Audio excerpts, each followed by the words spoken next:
Hey guys, I'm Dupree, and today I'm showing you how to jump the cue ball off the rail for an offensive shot. So this first shot is well liked by a lot of people, and it's very useful. So let's say we're shooting a 3. Let's switch up. Say we're shooting the 1, and we want to shoot the 3 next, and we want to get down there for the 3, but we are straight in, or just a tad bit of an angle on our 1.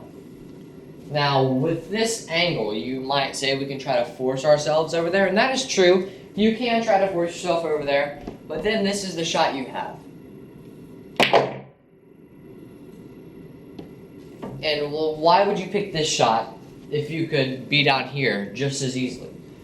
Why would you try to take that real tough cut shot with a bunch of that left-hand side where you have to overcompensate so much? It's just really tough to make. So, I'm going to show you a way. If you elevate the back of your cue, now this is going to make it a lot tougher to pocket the ball. So I'll probably cut just so I'll try it once live and then I'll cut just because I want not to refilm this whole part. So if you elevate and put a little bit of backspin on your cue ball will go into the 1. This 1 will be going really fast, and you gotta kind of aim for this part of the pocket because you'll draw the pocket if you hit anything here. So aim to like cut it to cheat the pocket, if you know what that means. Your cue ball will jump, hit this little edge right here, and bounce down there. This is perfectly legal as long as you don't hit the wood. The cushions are considered the table. It's a perfectly legal shot. Just don't hit the wood. And you should be fine. I'm going to try it once. Hopefully we can get it to pocket. It's going to take some practice. I haven't gotten it mastered yet. See, that would be considered a foul. And you see how the ball popped off. So we're going to have to change our aiming a little bit. And less elevation. See how it just jumps off the table. So I'll take a jump cut, and here's the shot.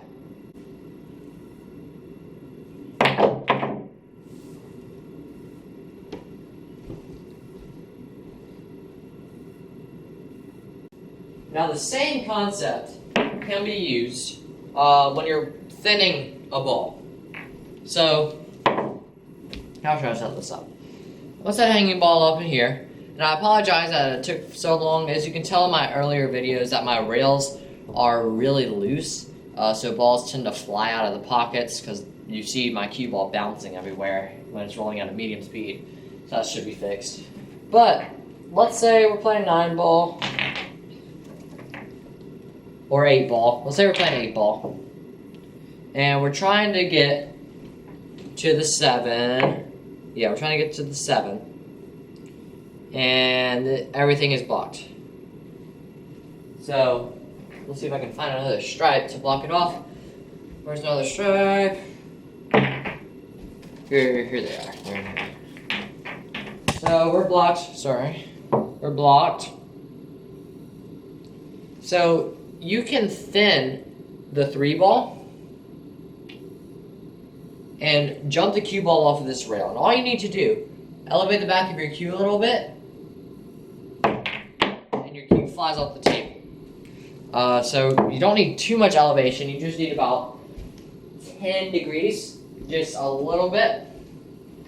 And too much topspin will cause it to do that as well. So you really need to watch out for too much topspin. We just need a tad little pop to get down here. And you can get on either side of the 7 using this method. The method we're using is just going 2 rails. This is probably the most common version.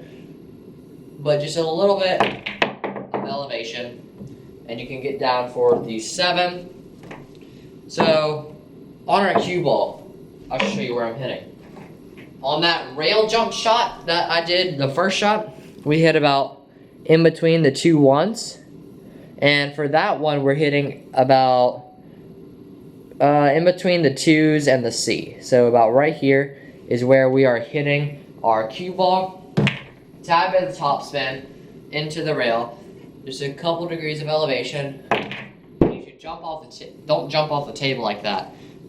So there's a risk to it, but at this point, and if you're ever in this situation, it's pretty much your only option. So this is an only option last resort shot. If you hit it too thin, it'll just fly off. If you hit it too thick, it'll do like that. Oh, I guess you could do that. I didn't even see that option. We barely made it through there, but if you hit it too thick, fly off the table.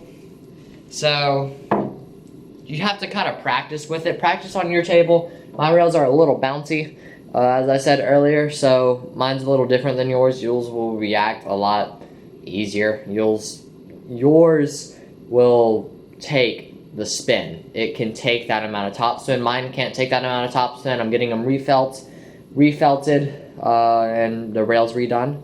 But let's move on to the next shot. So this next shot is very simple. All we're gonna do is just hit off of the rail like we did earlier. Let's say we're trapped in like this. Our only escape option would be to do that, which somehow we made. So maybe you should try that. But just because we made that, gotta block it. So now you can't do that anymore. You can go this direction, but you're always gonna end up short. So there's no real option out of this. Let's move it here, so now you can't jump even.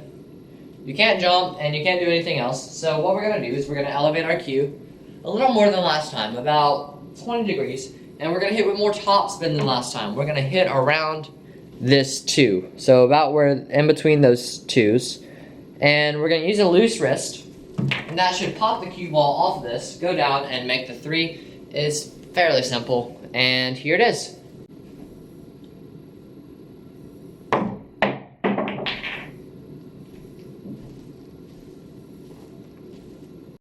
Now, just a warning, this next shot is very difficult.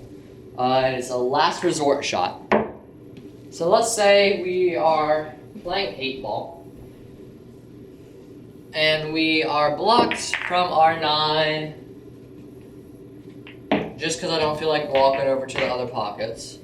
We're blocked by all these. Here's a ball. We're blocked by these. And we can jump and just hit the 9, but we do have a chance of our cue ball flying off the table. So a safer option than that, because our cue ball is going to fly off the table pretty much all the time if you do that. What we're going to do is we're going to hit our cue ball with low right. We're still going to jump, but we're going to hit about right here along this horizontal line, about right there where the tip of my thumb is. We're going to aim into the rail. And again, as I said earlier, as long as you don't contact the wood, you're good. That's a good saying. As long as you don't contact the wood, you're good. So all you need to do is hit along this edge. Your cue ball should stay along this, or come back because of that back right spin, and pocket the 9. Now just be careful. You're going to have to aim into the rail, but don't aim all the way into the rail. So you jump off. That means you jump off the whole entire table, and you definitely do not want to do that. That'll be an automatic foul, and your person will get ball in hand. Again, this is a last resort shot. If you have that 1 rail kick, take it, because you'll make it a lot more often than this one. Even if you have the 3 rail kick, go with the 3 rail before. Even though you may not make it, you have a higher chance of making that 3 rail kick. See, I think we have 1 and 2. No, almost though. So, back right spin. We're using a lot of elevation. We're gonna hit about with, what is this? It's like 40 degrees of elevation. Around 45 degrees of elevation with that back right. Aiming directly over here to hit the rail about right here. And hit it fairly soft, but not too soft, because it'll curve back too soon. And here is the shot.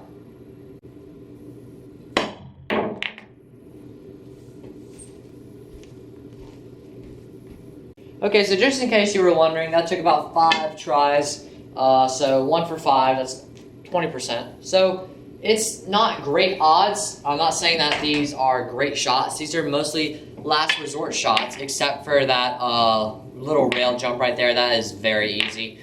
But that is it for this video. Thank you guys so much for watching. If you enjoyed, please click the like button down below. If you want to be notified when I post a new video, you can click the subscribe button and then the bell icon right next to it. That'll just send you emails and notifications saying that I've uploaded a new video. If you got, well, thank you first of all. I forgot to say thank you for 11,800 subscribers. That is a lot of people. That is a ton of people. So thank you guys so much for that. Obviously it could have been done without you because you are the subscribers. So thank you for 11,800 subscribers. Thank you for I think we're at 7 or 8 million watch time minutes. So 8 million, that's a lot. Thank you for 1.8 million views. We're just racking out all the milestones today. Follow my Instagram. We'll see if we can get that back up to 32,000. But thank you guys so much for watching. If you have any comments or questions, leave them down in the comment section below. If you have any tutorial requests, something you want me to do, leave that down in the comment section, and I will be sure to do as many as I can. Thank you guys so much for watching, and I will see you in the next video.